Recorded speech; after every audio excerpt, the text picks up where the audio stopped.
Región Emprendedora cuenta con la colaboración y el auspicio de Mujeres Empresarias,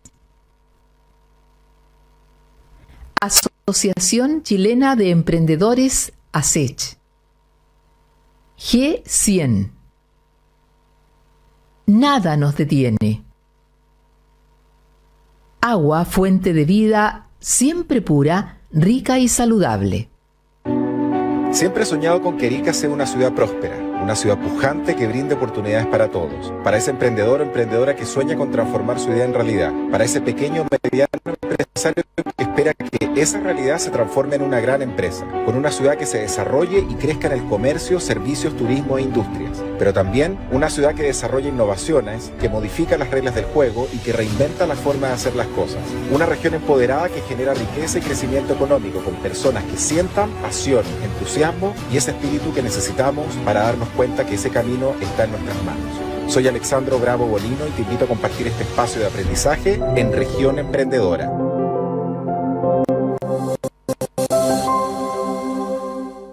¿Sabías que tu cuerpo necesita tomar a lo menos 2 litros de agua diariamente? Cada vez que tomes agua, le das vida a tu cuerpo. Para comenzar o terminar el día, para cada una de las actividades que debes emprender, no da lo mismo que agua tomes. Agua Fuente de Vida logra un proceso que permite alcanzar altos estándares de purificación y pH. Agua Fuente de Vida, rica, pura y saludable. Pídela al 582 49 65 58.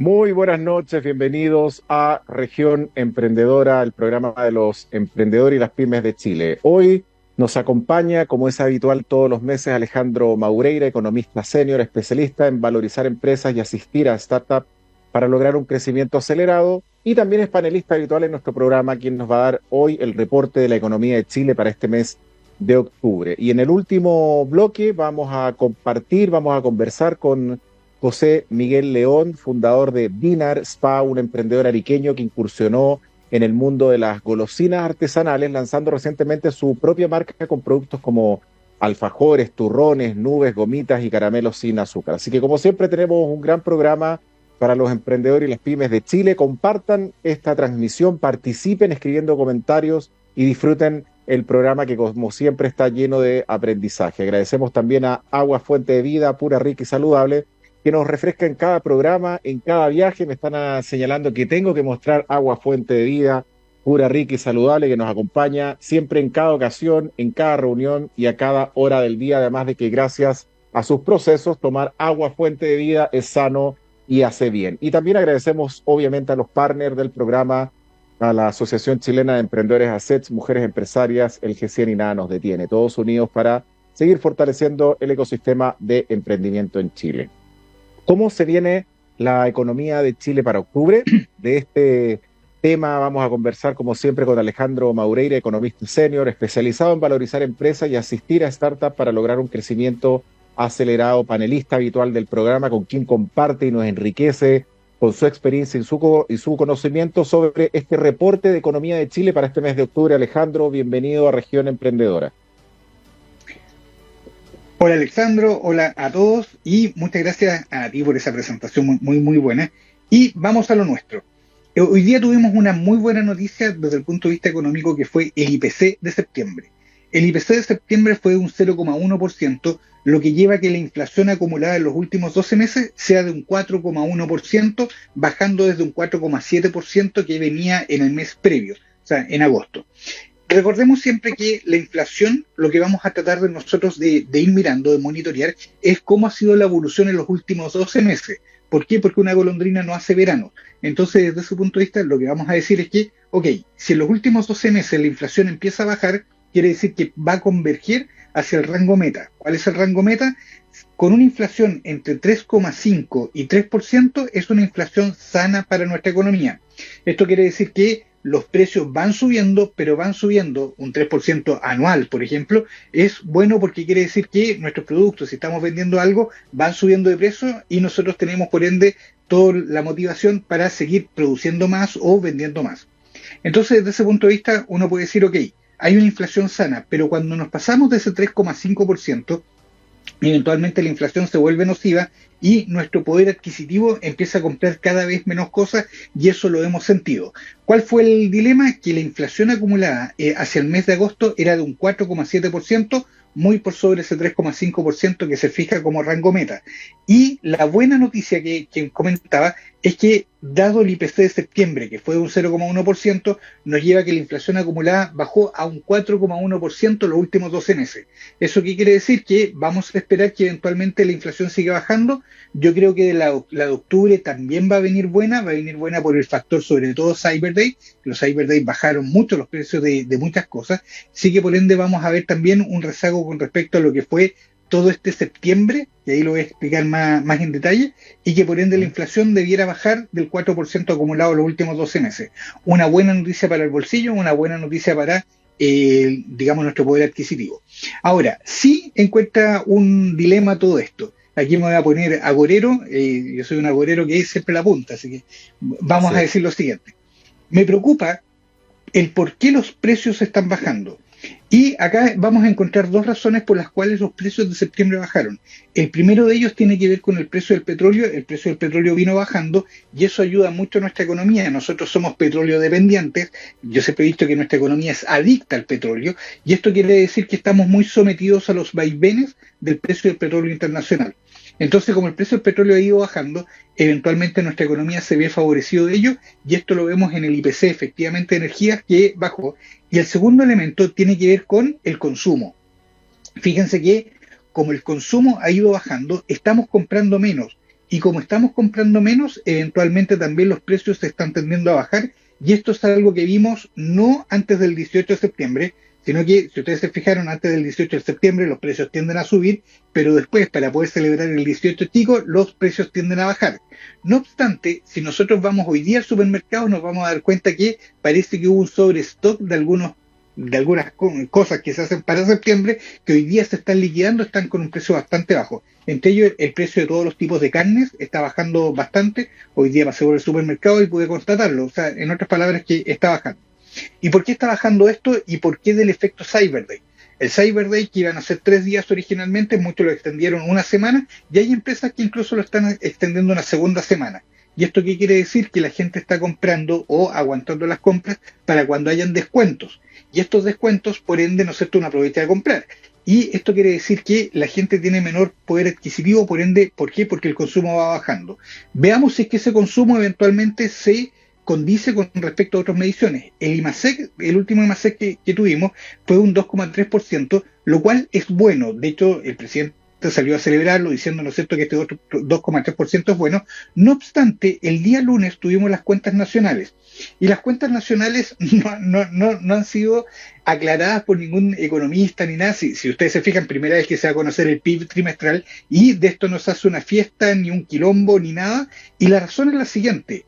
El PIB del segundo trimestre de este año muestra que estamos mejor que el año pasado, pero peor que el trimestre anterior. Y eso es una cifra como uno dice, ¿cómo fue? Estamos mejor que el año pasado, perfecto.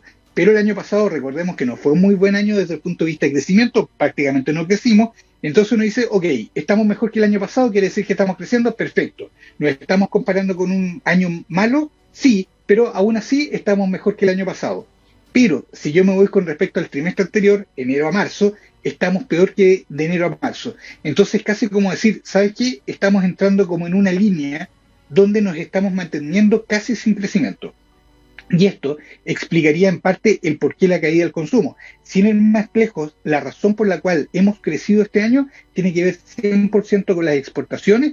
Las exportaciones están relacionadas con China. China partió el año bastante bajo y eventualmente ha ido subiendo gracias a un plan económico que se está implementando allá para aumentar su crecimiento. Y esto ayuda por el lado del precio del cobre, que ha ido subiendo, y eventualmente nuestra economía se ve favorecida por el envío de cobre y otras materias hacia China. y al resto del mundo, y eso es lo que nos mantiene hoy día, digamos, con cierto crecimiento, el factor exportación. Pero desde el punto de vista de consumo ha ido bajando. Veamos si es que este consumo eventualmente está relacionado con el desempleo. El desempleo eventualmente ha ido subiendo. Y esto es cuando uno dice, ok, la economía no está creciendo y como siempre hay más personas, la economía siempre ha tenido un tiraje de personas que están buscando más trabajo, entonces tenemos que tener cierto nivel de crecimiento para absorber eso. ¿Qué quiere decir esto? Que si mi crecimiento es parejo, o sea, yo no estoy creciendo, eventualmente el desempleo tiende a aumentar, porque yo tengo que tener un mínimo de crecimiento para absorber, por último, esas nuevas personas, jóvenes que se están titulando, etcétera. El desempleo llegó a un 8,9%, y esto voy a hacer acá, aquí viene la parte del agorero. Se dice que se crearon 500.000 empleos, pero dentro de eso mencionamos el año pasado que, ojo que este año el tema iba a ser la calidad del empleo, y no me equivoqué con ello. De hecho, la calidad del empleo para este año, para que nos hagamos una idea, más del 28% del empleo que se ha creado en el último año es informal. Eso quiere decir que de estos 500.000 hay un número importante de personas que están pasando a la informalidad. Y no solamente eso, personas que antes trabajaban formales, hoy día hay 71.000 personas adicionales que han pasado de la formalidad a la informalidad, aparte del este 28% de puestos nuevos informales que se han creado. ¿Qué significa que sean informales? Que no están cotizando, que no están pagando leyes sociales, que no están pagando seguro, etcétera, etcétera. Y por otro lado, tenemos 155.000 nuevos empleos relacionados al subempleo. ¿Qué quiere decir esto? Personas que están sobrecalificadas o empleos que no son de toda la jornada, sino que son jornadas parciales, medias jornadas, un cuarto jornada, un décimo jornada, una jornada piquita. Un octavo. Exacto, un octavo jornada, ahí, lo que se le ocurra a cualquier persona. ¿Y esto qué nos lleva? Que ha habido una destrucción de 26.000 empleos formales. Entonces, ahí es cuando uno dice ya, veamos la calidad del empleo. Hoy día es cierto que se han creado empleos, es cierto que se han creado 500.000, pero eventualmente estos 500.000, la mayoría son informalidad y el resto son empleos fiscales. O sea, empleos que eventualmente se pagan con gasto público, con nuestros impuestos. Entonces ahí viene este elemento. Ahora, si empezamos a sumar, vamos a llegar al IPC. Fíjense que esta caída o esta informalidad que hay con respecto al empleo, el aumento del desempleo, implica que hoy día hay personas con menos ingresos que antes. Y eso implica que está afectando el consumo, lo cual esa caída del consumo explica eventualmente el crecimiento que estamos teniendo, que está firmado principalmente por las exportaciones, lo cual explica el IMASEC. Y este IMASEC termina explicando eventualmente el IPC que nosotros tenemos, que se da por una caída del consumo. Y eso es a mí lo que me preocupa, porque como emprendedores el consumo siempre va a ser algo relativo, digamos, importante para nosotros. ¿Cuál es la buena noticia para no ser, digamos, el mal agüero, ya ni siquiera agorero, de todo esto? Es que, como habíamos mencionado, de hecho, a fines del año pasado y durante este año, yo creo que toda esta racha está muy relacionado con cómo se den las elecciones a fines de octubre. O sea, si las elecciones eventualmente se acercan más a un centro, con respecto al tema político, hacia el centro izquierda, centro derecha, etcétera, yo creo que vamos a tener un 2025 muy bueno. ¿Por qué? Porque eventualmente, primero que nada, yo creo que no hay empresa ni emprendedor que aguante la situación actual, así que por ende la batería de necesidad de salir a competir, de salir a vender, es mucho más fuerte. Y segundo, porque va a haber una motivación. Mientras más cercanos estemos, y aquí perdonen, pero las cifras todas sí lo confirman, mientras más cercanos estemos al fin de este gobierno, eventualmente la economía va a tender a repuntar. Así que desde ese punto de vista, yo creo que vamos a tener hasta octubre una especie de estancamiento. Según los resultados que tengamos, vamos a ver si es que este estancamiento se prolonga hasta fines de diciembre, o eventualmente se termina ahora en octubre y desde noviembre o diciembre empezamos a ver un reporte de la economía. ¿Qué significa esto? Como habíamos mencionado, el dólar. Todo esto termina afectando el valor del dólar, y habíamos comentado que el dólar iba a estar cerca de los 930 para esta fecha, y está hoy día en 925, nos equivocamos por 5 pesos.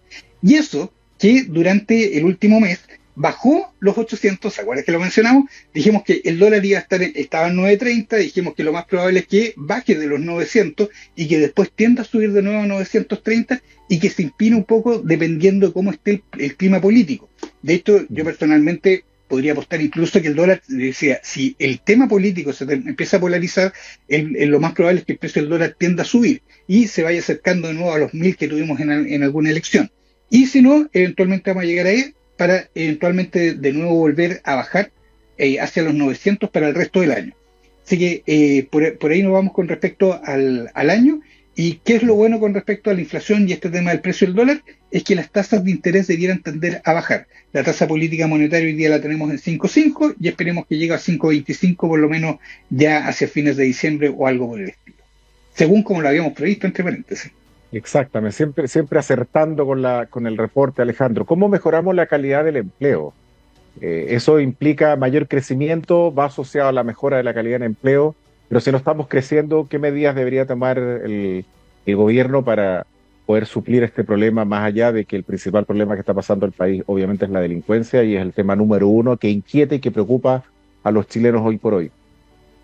Exacto. Mira, al final yo creo que si hay algo que hemos aprendido en estos últimos 40 años o 30 años, es que la mejor fuente de recaudación y de bienestar es el crecimiento económico. Así que por ende tenemos que crecer. Entonces ahí es cuando decimos, bueno, ¿cómo podemos crecer a tasas de lo que lo hacíamos anteriormente? Yo creo que el emprendimiento en particular es una excelente fuente de crecimiento. ¿Por qué? Porque en Chile nosotros tenemos muy pocas grandes industrias.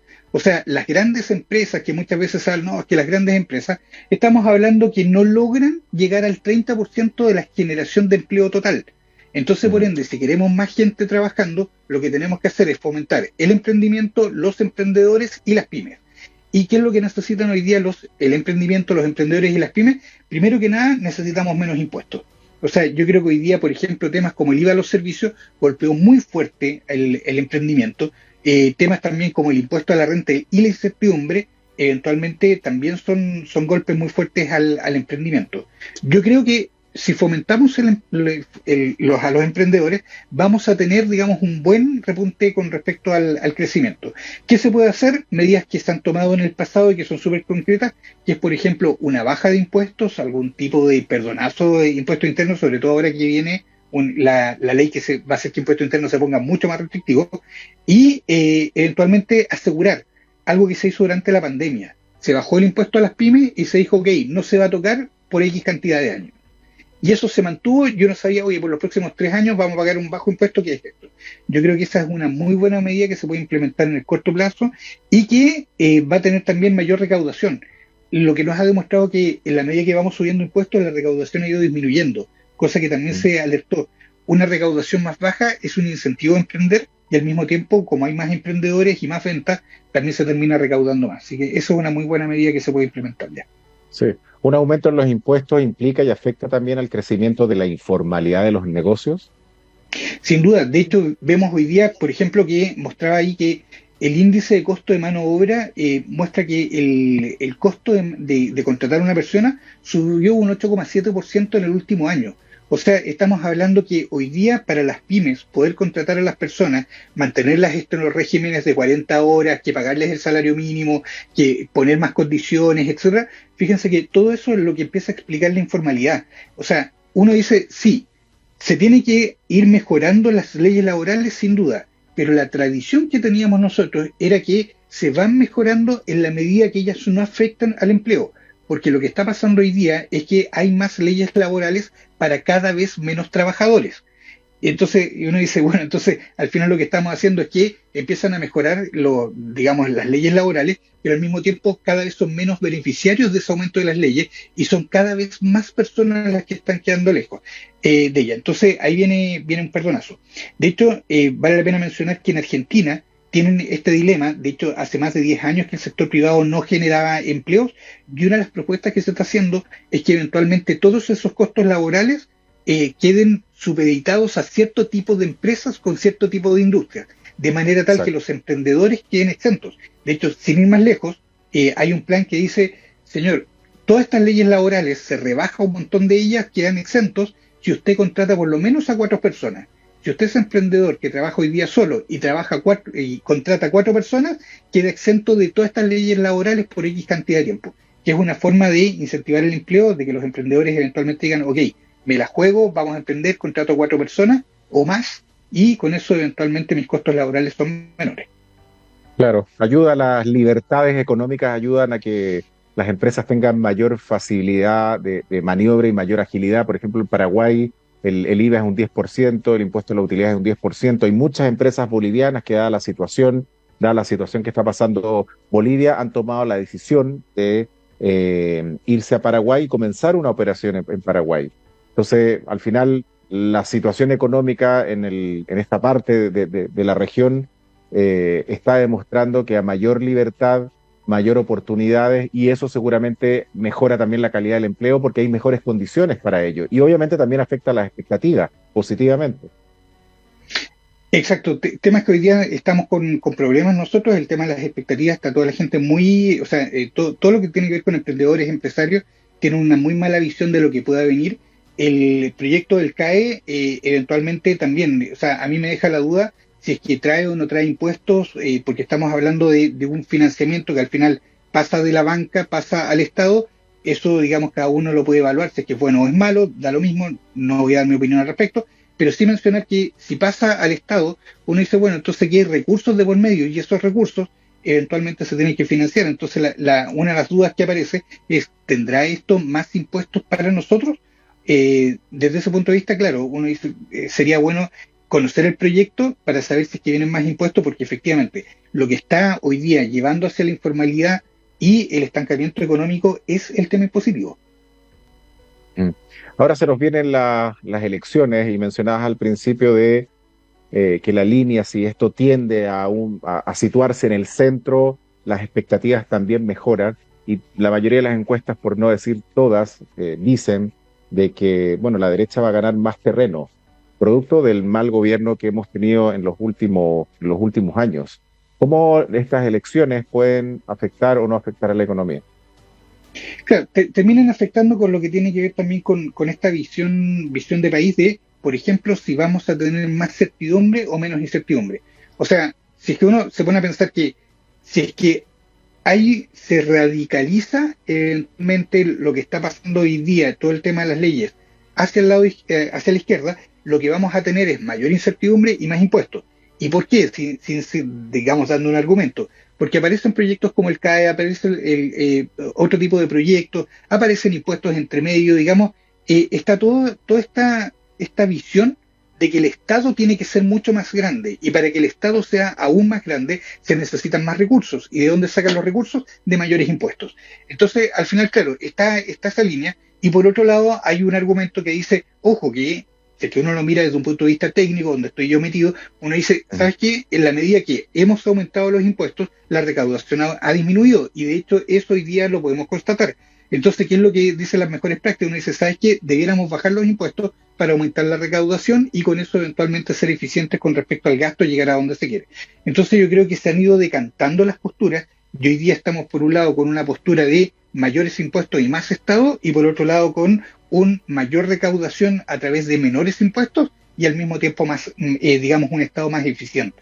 Entonces yo creo que esas dos posturas son las que hoy día se están jugando en las próximas elecciones y que van a ser una tendencia a lo que pueden ser las elecciones del próximo año, que son más importantes que esta desde el punto de vista de cómo nos puede afectar desde el Congreso, desde la presidencia, etcétera. Entonces, por ende, lo que estamos viendo es como una tendencia. ¿Qué es lo que va a pasar acá? Porque esto eventualmente va a redundar en lo que va a ser el gobierno el próximo año y hacia dónde también puede terminar todo esto. Excelente. Alejandro Maureira, economista senior. Alejandro, gracias por compartir el reporte de este mes. Nos vemos en noviembre para ver y tomarle el pulso a la economía de nuestro país. No, hasta noviembre, y muchas gracias como siempre a ti y a todos. Gracias. Vamos a una pequeña pausa y ya regresamos con el último bloque en Región Emprendedora. ¿Sabías que tu cuerpo necesita tomar a lo menos 2 litros de agua diariamente? Cada vez que tomes agua, le das vida a tu cuerpo. Para comenzar o terminar el día, para cada una de las actividades que debes emprender, no da lo mismo qué agua tomes. Agua Fuente de Vida logra un proceso que permite alcanzar altos estándares de purificación y pH. Agua Fuente de Vida, rica, pura y saludable. Pídela al 582 49 65 58.